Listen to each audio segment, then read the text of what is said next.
কার পরিবর্তন কখন হবে, কার কথাই বদলাবে, কখন বদলাবে কেউ জানে না।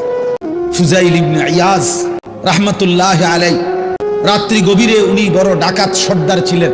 তো গভীর রাতে উনি ডাকাতি করতে গেছেন।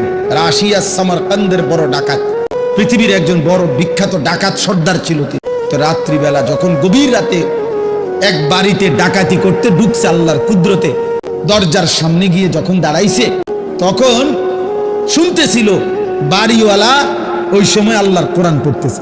উনি দরজায় দাঁড়াইয়া শুনতেছে যে বাড়িওয়ালা ভিতর থেকে ওই ঘরের বুড়া মিয়া আল্লাহর কোরআন পড়তেছে, আলাম ইয়ানি লিল্লাযীনা আমানু আন তাখশা কুলুবুহুম লিযিকরিল্লাহ।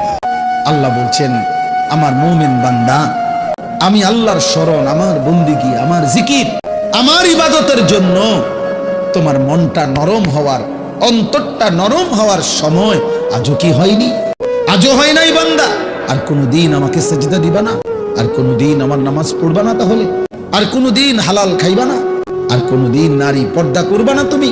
তো এই ডাকাত সর্দার ফুজাইল উনি তখন এই আয়াত হঠাৎ করে গভীর রাতে ওনার এই কথাইটা উনি তো বুঝছে অর্থ, ওনার কলিজার মধ্যে গভীর রাতের নিস্তব্ধ, চারিদিকে তো ঠান্ডা নীরব, এই এক আয়াত ওনার কলিজা ছিদ্র করে ফেলছে, দিলে লাগছে।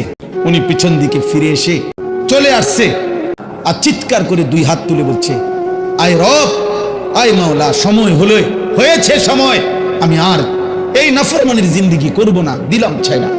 তখন উনি তওবা করে সরাসরি হিজরত করে আল্লাহর ঘর মক্কায় চলে আসছে, আর বাকি হায়াত কাবার পাশেই উনি জীবন কাটাইছে।